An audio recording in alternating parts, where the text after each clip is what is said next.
Assalamualaikum warahmatullahi wabarakatuh. Perkenalkan, nama saya Febri Saribda Izarifa. Saya akan menjelaskan tentang sejarah pendidikan di Cina dan jenjang pendidikan di Cina. Sejarah pendidikan di Cina. Cina atau negara tirai bambu merupakan salah satu negara maju di berbagai bidang kehidupan, terutama di bidang pendidikan. Dimulai dari dinasti Han dengan ajaran Konfuse yang sejalan dengan etika dan filsafat. Dinasti Han merupakan salah satu dinasti terbesar di Cina yang melahirkan banyak sarjana.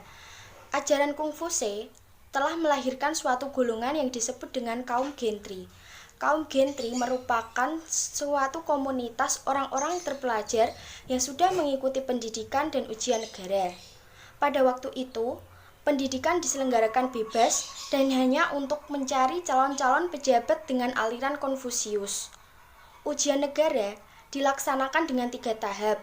Tahap pertama dilaksanakan di berbagai ibu kota dan mendapat gelar Husei. Tahap kedua dilaksanakan di provinsi dan mendapat gelar Jujen. Dan tahap ketiga dilaksanakan di ibu kota kerajaan dan mendapat gelar Cixi. Lama-kelamaan, pendidikan di Cina mulai maju karena usaha-usaha yang dilakukan para pemimpin Cina yang merubah Cina yang awalnya hanya negara berkembang, sekarang menjadi negara maju.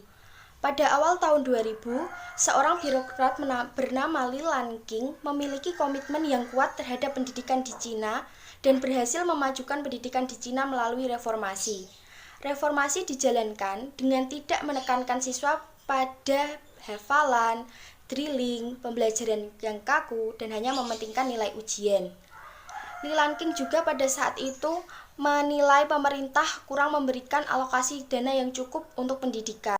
Beberapa inovasi juga dikembangkan di Cina, antara lain wajib pendidikan dasar 9 tahun, penghapusan buta huruf, dan pendidikan tinggi yang pembelajarannya menekankan pada pengembangan karakter. Pada dekade terakhir, usaha yang dilakukan tidak sia-sia. Dana yang diberikan pemerintah kepada sektor pendidikan pada tahun 2002 meningkat 5 kali lebih banyak daripada tahun 1993. Program wajib belajar pendidikan dasar 9 tahun mulai universal dan banyak masyarakat yang tidak buta huruf. Jenjang pendidikan di Cina. 1. Pendidikan dasar. Dimulai pada pendidikan prasekolah umur 3 tahun dan dilanjutkan ke sekolah dasar umur 6 tahun. 2. Pendidikan menengah. Pendidikan menengah dibagi menjadi 2 bagian, yaitu pendidikan menengah akademis dan kejuruan. Untuk pendidikan menengah akademis dibagi menjadi 2 tingkat, yaitu tingkat junior dan tingkat senior. 3. Pendidikan khusus. Pendidikan khusus ini diperuntukkan untuk anak-anak berketerbelakangan mental dan anak-anak pintar yang bisa lompat kelas. 4. Pendidikan tinggi. Pendidikan tinggi dibagi menjadi 2 bagian, yaitu pendidikan tinggi akademis dan pendidikan tinggi kejuruan. Untuk pendidikan tinggi akademis ditempuh 4-5 tahun dengan gelar sarjana, dan untuk pendidikan tinggi kejuruan ditempuh 2-3 tahun dengan gelar diploma. Saya Puji Lestari akan membahas mengenai kurikulum pendidikan di Cina dan sejarah perkembangan pendidikan di India. Di Cina, kurikulum dikembangkan agar kurikulum sesuai dengan potensi yang dimiliki oleh para siswa.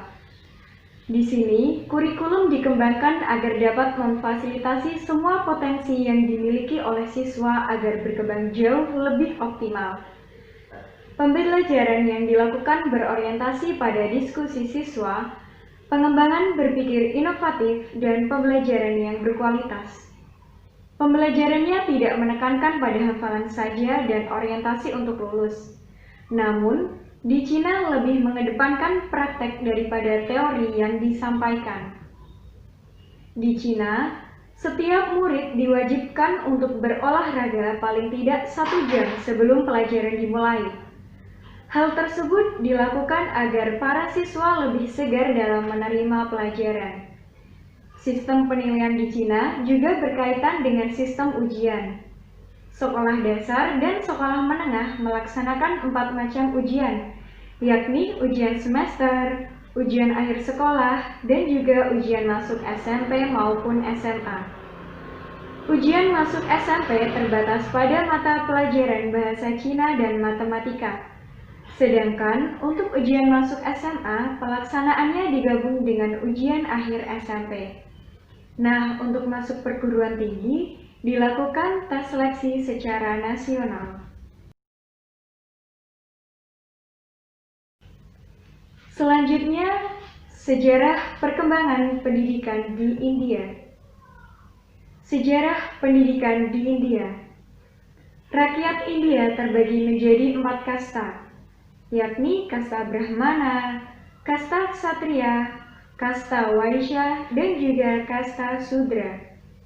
Pada masa India kuno, penyelenggara pendidikan adalah kasta Brahmana, karena kasta Brahmana terdiri dari kaum-kaum pendeta. Untuk ciri-ciri pendidikan pada masa itu diantaranya adalah yang pertama, pendidikan agama yang diutamakan. Dasar pendidikannya adalah kitab suci orang India, yaitu Veda. Yang kedua, kasta Brahmana yang menjadi penyelenggara pendidikan.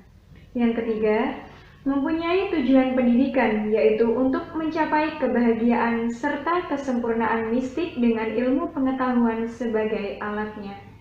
Dan yang terakhir yakni pendidikan untuk kaum perempuan tidak diperhatikan, kecuali untuk calon-calon penari kuil.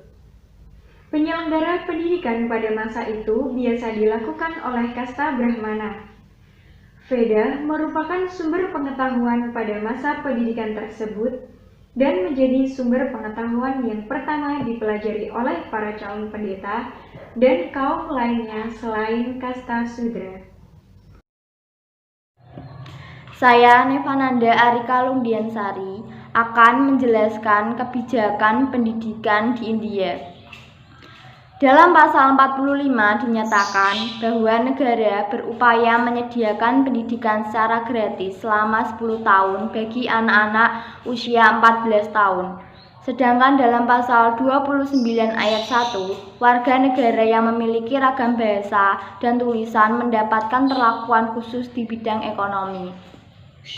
Pemerintah pusat telah menetapkan untuk bertanggung jawab dalam pembiayaan serta mengatur pendidikan dasar hingga menengah dan mengadakan koordinasi dengan program pendidikan tinggi.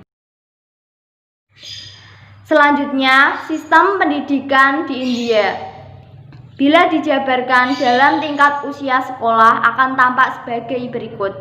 Yang pertama, pendidikan tingkat dasar atau primary stage yang meliputi kelas 1 sampai 5, yakni 5 tahun masa belajar. Yang kedua, pendidikan tingkat menengah atau middle stage yang meliputi kelas 6 sampai 8, yakni 3 tahun masa belajar. Dan yang ketiga, pendidikan tingkat atas atau secondary stage yang meliputi kelas 9 sampai 10, yakni 2 tahun masa belajar.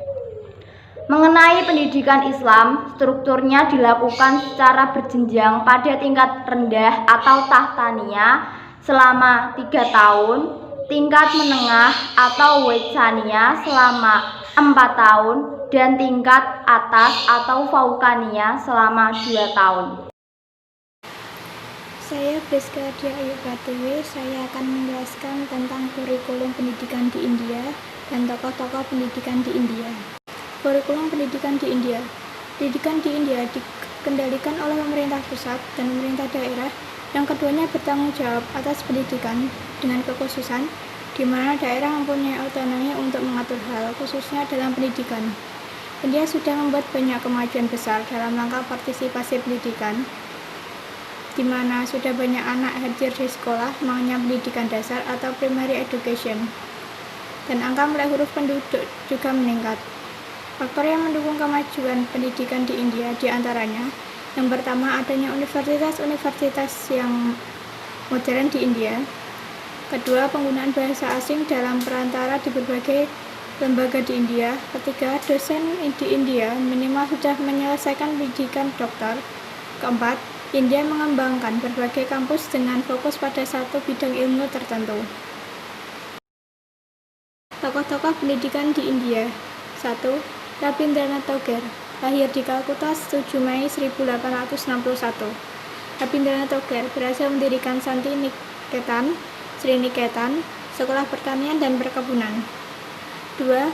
Syed Ahmad Khan, lahir di Delhi pada tahun 1817. Syed Ahmad Khan berhasil mendirikan Aligarh College, Muhammadan Education Conference, dan organisasi Patriotic Association.